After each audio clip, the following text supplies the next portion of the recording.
So saya rasa saya dan suami berpuas hati dengan servis Insaf tu.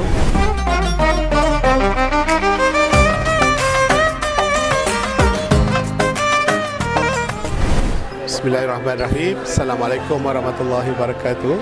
Saya Suhairul bin Hashim dan isteri saya Siti Asma binti Hassan mengucapkan tahniah kepada pasukan Insaf Travel kerana telah menyantuni kami semua di Tanah Suci, Mekah dan Madinah. Alhamdulillah, servis yang diberikan sangat terbaik. Walaupun ada beberapa improvement yang boleh dilakukan. Alhamdulillah, pengalaman kami bersama Insaf Travel, apa yang dijanjikan di dalam package yang kami ambil Clock Tower B+, sama seperti apa yang dilalui. Terutama dari segi penginapan yang terbaik, sangat berdekatan dengan Masjidil Haram dan Masjid Nabawi. Dan yang kedua, pengisian yang dilakukan sepanjang tempoh masyair adalah sangat baik, dan memberi kita panggil sebagai khusus intensif kepada kami untuk persediaan masyair haji.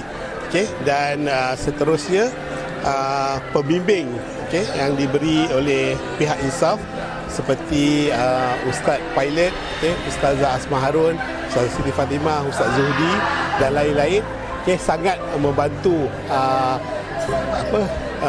perjalanan haji kami, ibadah haji kami, terutama semasa masyair haji, pengalaman di Muzdalifah, di Mina dan di Arafah, sangat mengisafkan dan membantu kami lah meneruskan ibadah haji tersebut. Assalamualaikum dan salam sejahtera.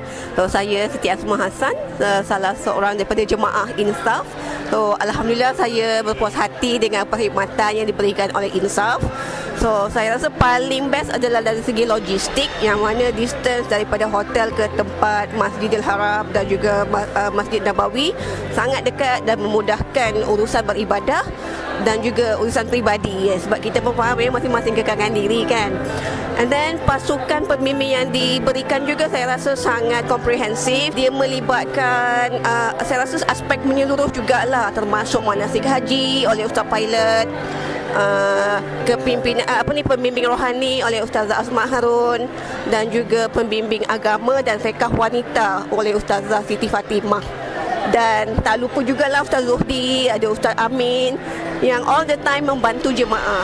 Dan muhsin-muhsin semua pun sangat membantu. Kadang-kadang ada ad hoc permintaan daripada jemaah-jemaah ni.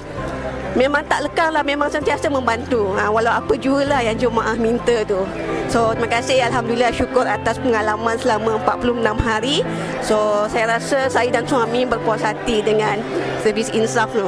Alhamdulillah. Kami merakamkan jutaan penghargaan dan terima kasih kepada pihak operasi haji, Ustaz Mu'in, Ustaz Hilmi, dan petugas-petugas muhsin yang dilantik sangat mantap, walaupun ini baru tahun kedua, tetapi persediaan tu kita nampaklah ada, walaupun masih baru, tetapi kita doakan pihak Insaf Travel akan terus menyantuni jemaah seperti tagline yang diberikan, Isafi Nurani, Santuni Rohani lah. Right. So alhamdulillah, semoga kami mendoakan pihak Insaf maju jaya pada masa depan dan terus berjuang dengan penuh keberkatan dengan doa pihak jemaah haji Insaf Travel. Terima kasih.